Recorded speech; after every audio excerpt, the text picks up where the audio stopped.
everyone. We're back at the Twin Cities Film Fest 2023, the red carpet, and we're continuing our conversation about one of the films that we are screening at the fest called Losing Grip. Now, this is about men's gymnastics, and we were already speaking to Stephen, who obviously is affiliated with the program, but it is my pleasure to welcome you, Mike. Now, Mike, you're a coach. You are a men's gymnastics coach. Yes, I am. First of all, how do you get into that line of work? Were you a gymnast yourself, or is it something was this something you fell into?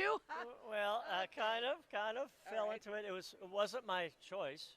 It wasn't your choice. You were forced into gymnastics. I was not forced into it, but I just enjoyed it so much. I figured I'm going to go to work every day, and they're actually going to pay me to do what I love to do. So, I mean, some people don't have that opportunity. Like, you probably have a job where you just love to do it, and you go, and they pay me too? This is great. So anyway, that's what I got to do for all of my life this far.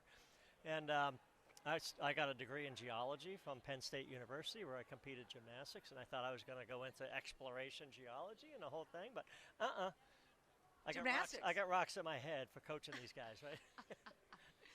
Well, you know, I've been learning a little bit about the journey of the team and everything, but I didn't realize, first of all, the local connection that you had with these gentlemen. You were aware of the talent. Very much so. Yeah. Okay, so, but I didn't realize that there was, like, is there recruiting on that kind of level? Do you know who the up-and-comers are on that level when they're 5, 6 years old?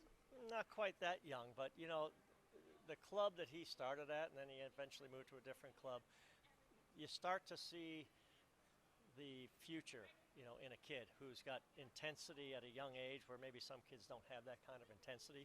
And he just had this natural ability. His gymnastics IQ was developed at a high level early in his life. So, you know, you start to go to these little meets with all these little kids doing compulsory routines. It's like, who's that kid? He's really good. Mm-hmm. And, you know, Stephen knows. He trained with him. Right. And he's just got this innate understanding of what his body's capable of doing. And I think it goes back to his dad.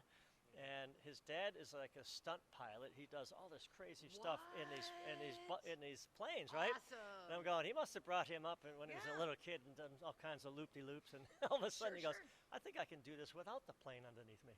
Oh, that's fantastic. I love that.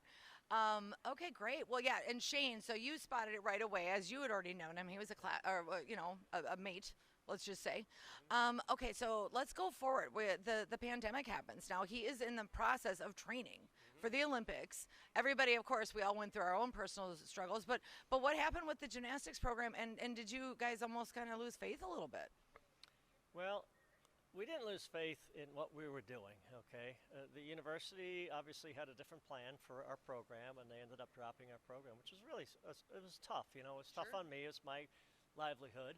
But it was really tough on the kids, right? Because, you know, they're young and impressionable. All of a sudden, you're kind of thrown off the island, right? Mm-hmm.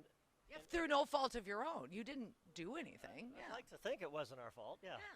But circumstances were what they were. So anyway, we have a new reality that we have to kind of manage, right?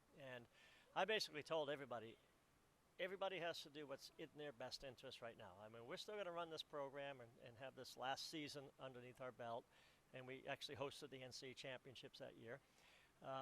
But I told them all, you got to do what's in your best interest moving forward, because, you know, as of a couple of months from now, we're not going to have a program. And Shane was right in the middle of training for the Olympic Games and the Olympic trials, and it was going to happen shortly after the end of the season. Because, you know, the pandemic kind of moved the Olympics 1 year later. Sure. And it moved all the qualification procedures up a year. And he's like, well, after the season's over, am I going to have a gym to train in? And that was a big question mark. So he took an opportunity, and he moved out to the Olympic Training Center out in Colorado Springs. And my assistant coach, who had kind of been his personal coach for a long time, he went with him. And all of a sudden, I'm losing my top guy and my top assistant coach. And I'm going, okay, we're going to manage. You know, we're just going to have to. But it sounds like that it did work out. It worked out really, really well. You know, Right. Shane was able to come back for a couple of meets that year. He didn't compete the entire season because the protocols of going in and out of the training center of course, were really vicious. You know, you leave and you come back, you got to sit out for 6 weeks. Yep. And I was back when people didn't know enough, you know, and everything was getting, we were all learning on the fly. Right. And, So, how has it changed you as a coach going through this process of having the film made?